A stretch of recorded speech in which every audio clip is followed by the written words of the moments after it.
எல்லார்க்கும் எல்லாம் என்ற சமூக நீதி கோட்பாட்டை இறுகப் பற்றி பயணிக்கும் திராவிட மாடல் அரசு மாற்றுத்திறனாளி மக்களுக்காகவும் அவர்களது நலத்திற்காகவும் தீட்டிய திட்டங்கள் ஏராளம்.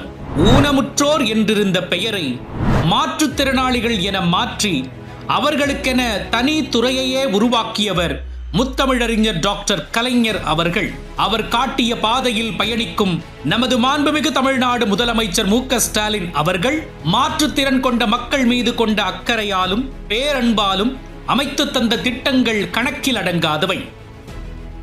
2022ஆம் ஆண்டில் கண் பார்வையற்ற மாற்றுத்திறனாளிகள் உள்ளிட்ட 4.39 லட்சம் பேருக்கான ஓய்வூதியத்தை ரூபாய் 1000 1500 உயர்த்தியது. அதே ஆண்டில் மாற்றுத்திறனாளிகளும் கடலில் கால் நனைத்து அலைகளை ரசித்து மகிழ மெரினா, பெசன்ட் நகர் கடற்கரைகளில் நடைபாதைகள் அமைத்தது. மாற்றுத்திறனாளிகளுக்கான 4% இடஒதுக்கீடு மூலம் 1500 பேருக்கு அரசு பணி வழங்கியது. தாயுமானவர் திட்டம் மூலம் மாற்றுத்திறனாளிகள் உட்பட 21 லட்சத்திற்கும் அதிகமான பயனாளிகளுக்கு வீட்டு வாசலிலேயே ரேஷன் பொருட்கள் விநியோகிக்க ஏற்பாடு செய்தது. மாற்றுத்திறனாளிகளுக்கான நவீன உபகரணங்களுக்கு 2025ஆம் ஆண்டில் ரூபாய் 125 கோடி ஒதுக்கியது உட்பட இந்தியாவிலேயே அதிக எண்ணிக்கையில் மாற்றுத்திறனாளிகளுக்கு உதவித்தொகை வழங்கும் மாநிலமாக உயர்ந்து நிற்கிறது தமிழ்நாடு.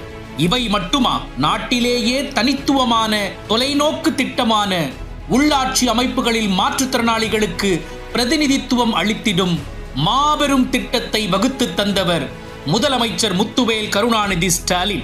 இதன் மூலம் 13,988 நியமன பதவிகளை ஏற்படுத்தி மாற்றுத்திறனாளிகளின் குரல் உள்ளாட்சி அமைப்புகளில் ஒலித்திட அடித்தளமிட்டார் நம் முதலமைச்சர். விளிம்பு நிலை மக்களை அரவணைத்து சமூக நீதியை நிலைநாட்டி அனைத்து மக்களின் தேவையை பூர்த்தி செய்யும் தாயுமானவர் நம் முதலமைச்சர் மு.க.ஸ்டாலின் வழியில் அன்பு ஒன்றையே அடித்தளமாய் வைத்து பயணிப்போம். அனைத்துயிரையும் நேசிப்போம்.